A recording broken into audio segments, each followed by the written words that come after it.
আপনি কি জানেন মহামৃত্যুঞ্জয় মন্ত্রের রহস্য কি?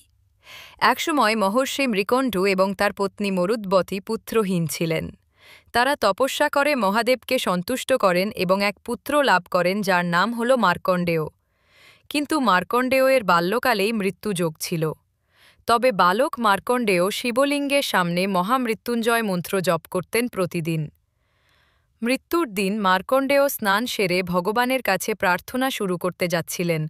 তার গলা বন্ধ হয়ে গেল এবং তিনি যমকে তার দিকে তাকিয়ে থাকতে দেখলেন।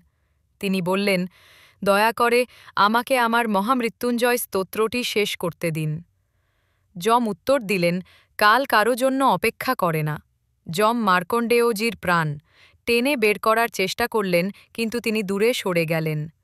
শিবলিঙ্গ থেকে কালান্তক হিসেবে ভগবান মহাদেব আবির্ভূত হয়ে যমের বুকে আঘাত করলেন। মার্কণ্ডেয় আনন্দিত হয়ে ভগবান শিবের পায়ে মাথা রাখলেন। মহাদেব তাকে অমরত্বের বর দিলেন এবং যমরাজ বললেন, প্রভু, আমিও বলছি যে আপনার মন্ত্র প্রতিদিন ভক্তিভরে পালন করবেন, তাকে কখনো আমি কষ্ট দেব না। এই বলে যমরাজ বিদায় নিলেন।